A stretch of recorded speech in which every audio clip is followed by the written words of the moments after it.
to that, I wondered if you allow for a time following the sermon when people can ask you questions, and whether you would encourage that practice. Yes, I would.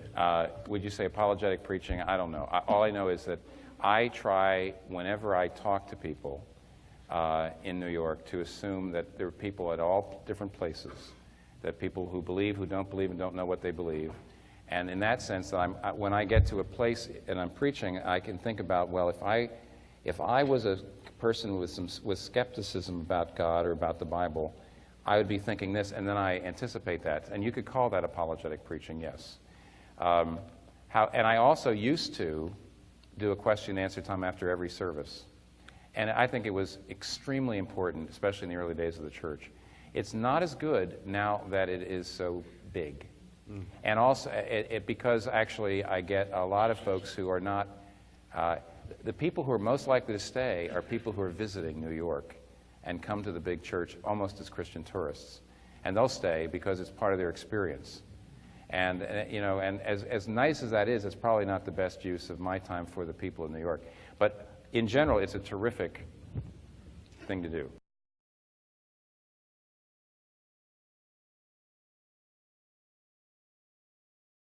What I've always appreciated about Westminster, as opposed to most any other seminary, is the emphasis on apologetics.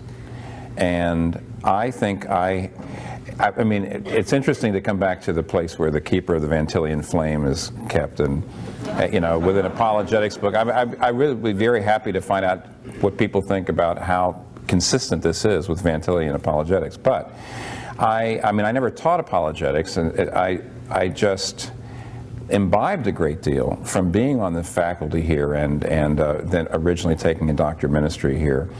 And I really think that, as you can, well, you guys certainly can tell, but if you try to look in the footnotes, I've actually read relatively deeply in apologetics over the years, and I think it's helped me be, I think I couldn't possibly be the day in and day out preacher I am in a place like New York City unless I had. I think apologetics helps you to think, reflect a great deal more on the, and I know this is an Alvin Plantinga term, the defeaters. I mean, one of the things that Plantinga helped me understand is that out there in everybody's minds, whatever culture you're in, there are certain implausibility factors. There are certain things your culture has given you that makes Christianity implausible on the face of it. And so if out there right now in our culture, one of the implausibility defeaters is, well, there can't just be one true religion. Now, if you go to the Middle East, where most people aren't Christians, that's not in their mind. If you said to them, there can't be one true religion, they'd say, why not? That's not a problem for them. They have another set of implausibility factors there that make Christianity implausibility, and they're not at all the same things. That's actually one of the problems in London, is that the things that these two different groups of people have in the back of their minds as implausibility factors are so different that but if you don't think apologetically, if apologetics gets you thinking about those things, and so I think Jerusalem has a whole lot to do with it, and an awful lot of seminaries don't put the emphasis on philosophical, philosophy of religion and the underpinnings of what's going on in a culture that makes Christianity implausible. So I benefited a great deal. I went to Gordon Conwell. I loved Gordon Conwell. I still love Gordon Conwell. Apologetics was clearly a sidebar. Actually, my son Michael went to Gordon Conwell, and one of the things I told him is, I said, you're going to have, he took a THM in addition to an MDiv, partly because I said, take a THM in apologetics, because if you don't do that with Rick Lintz, if you don't do that, the basic MDiv is not going to give you enough background. So obviously I'm kind of a cheerleader for Jerusalem and apologetics on that. I think it helped me a great deal. Maybe if I'd gone in the middle of the Bible Belt, it wouldn't have been quite as necessary, where there's still a kind of broad, I don't know, Christian consensus, especially in the less urban areas of the South and the Midwest. And then you don't have to think these things out too well. But in a place like New York, you do. So, wait for apologetics. And by the way, I want you to know they did not ask me to say that. They did not pay me. You talked about, you mentioned the city, and I know that one of your major commitments is that as the city goes, so does world culture. Talk a little bit about the importance of apologetics in an urban setting. I've seen a number of your writings and listened to your tapes, and I know that you believe that power is often centered in the city, that globalization, because borders are broken up. And Barnes and Nobles too. And, yeah, there you go. Finds. What were you saying, Bill? I just want you to talk. No, come on, go ahead. All right. Just what's the relation of apologetics to the reality of the city? I know you are a follower of Harvey Kahn, as are we all, who taught us that the Bible is a movement from the garden to the city. What is it about the city, not to the exclusion of course, rural areas? We don't want to do that. But what is it about the city that makes it a particularly important hub for doing the kind of work that's represented in this book and in the church? Because the city is complex and diverse, the sort of thinking that apologetics makes you do equips you better for the city. For a good example of this is I think the books are already starting to go away, but whenever the books were coming out, we're saying, well, there was the pre-modern world, and then there's the modern world. Now we're in the postmodern world, and the pre-modern world, people had a kind of naive understanding of truth, and the modern world, we had classic foundationalism. That was the epistemology. And now we're moving into a non-foundationalist epistemology, and we can't argue the same way. And we can't. If you're in the city and you just have an English-speaking church in the center of the city, first of all, you have all these folks who are actually pretty good in English, and they're doing pretty well, and they've come from other cultures.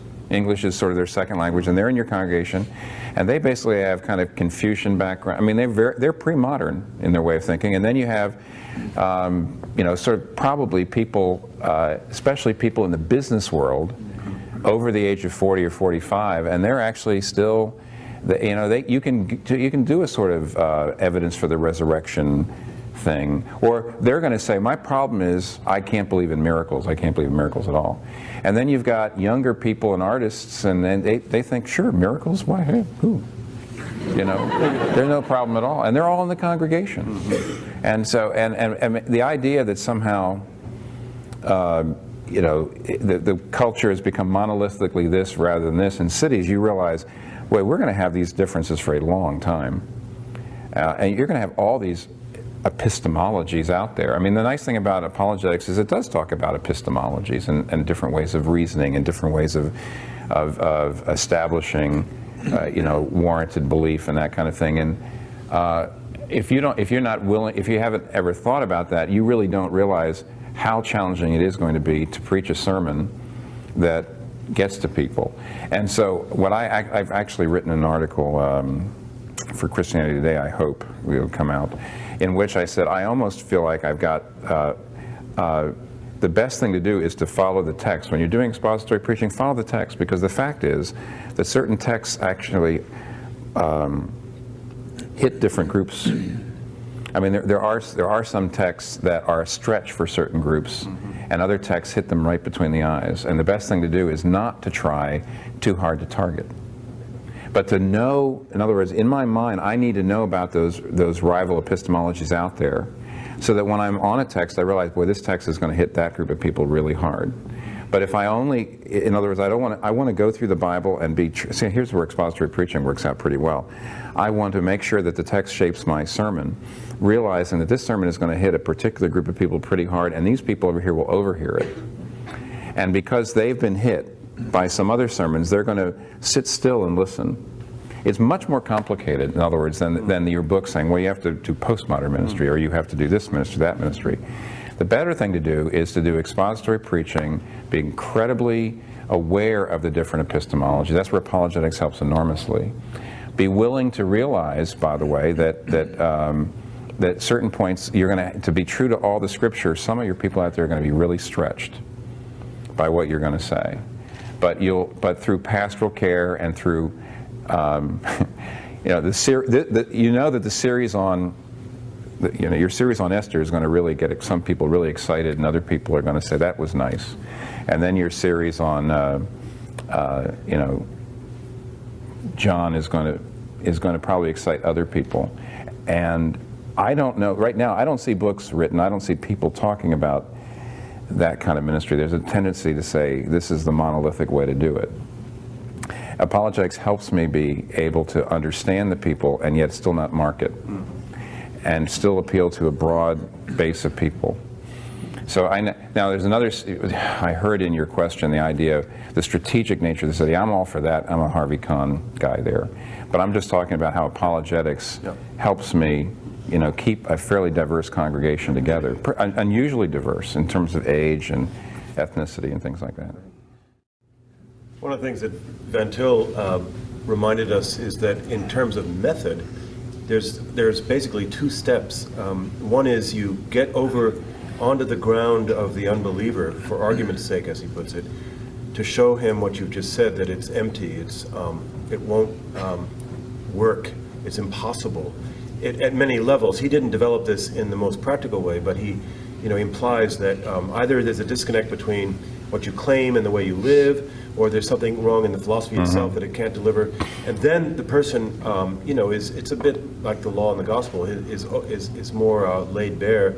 And then the second step, which isn't necessarily sequential, but it's got to be there too, is to invite the person to the Christian ground to taste and see how good it is and to see that it provides meaning. I think you do a lot of that. Well, see, I put the evidence for the resurrection in the last part of the book, because the first part of the book is supposed to be dismantling all of their reasons against belief.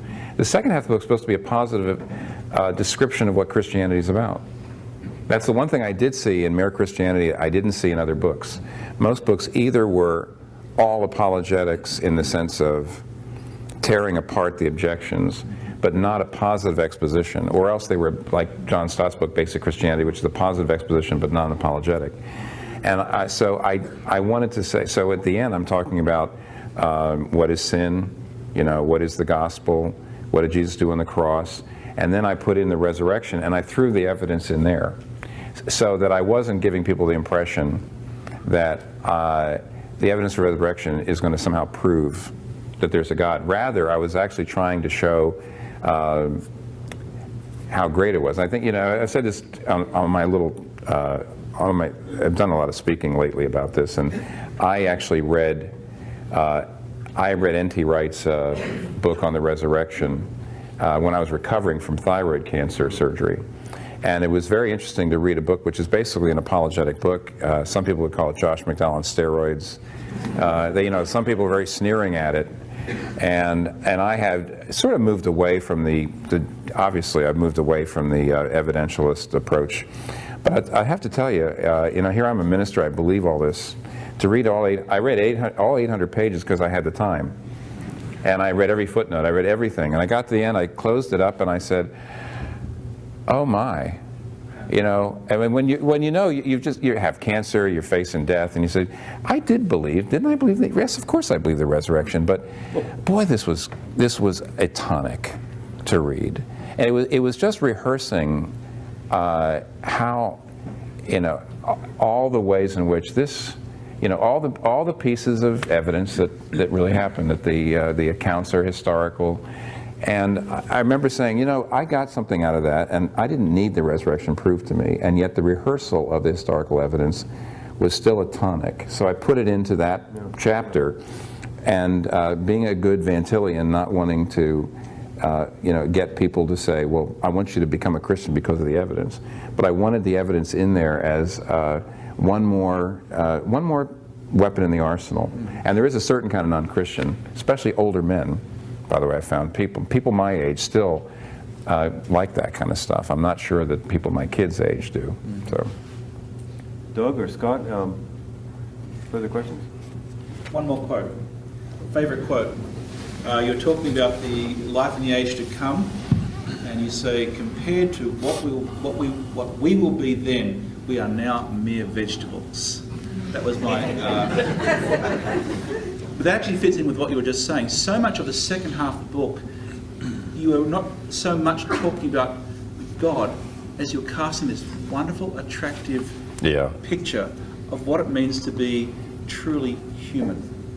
I just found that very helpful. I mean, that was obviously not accidental. You want to comment maybe a little bit more about this vision of what it means to be human? That's what I really liked about the book. Ordinarily, you've got to get people to want the gospel to be true before they'll sit still to listen to arguments on why it's true.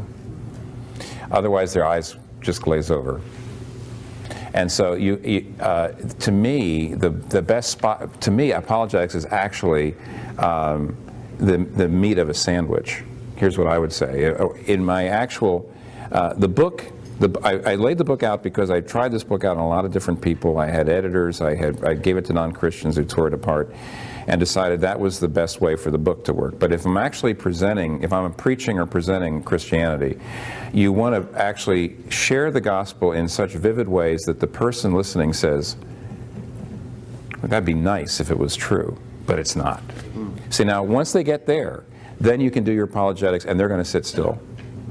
If you, then you can go and say, let me give you the, tell me the reasons why it's not true. See, the perfect idea is, let me tell you what Christianity is. And they listen, and they say, wow, that's neat, but it couldn't be true. Ah, why can't it be true? Tell me your defeaters. I mean, you don't use the word.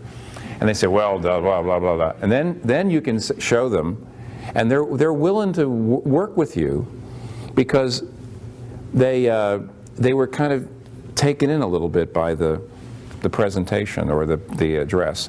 Now they'll sit still to say, well, let me tell you why that thing that you just said isn't any particularly, it doesn't really defeat the idea of Christianity at all. There's no, that's not insurmountable.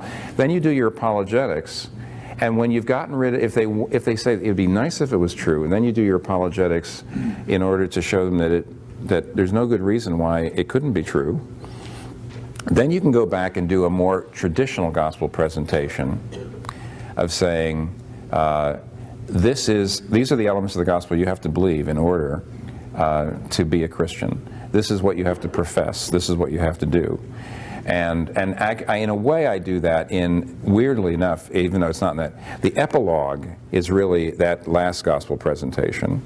And the last part, that dance of God, is an example of what I would be giving to somebody in Manhattan to whet their appetite.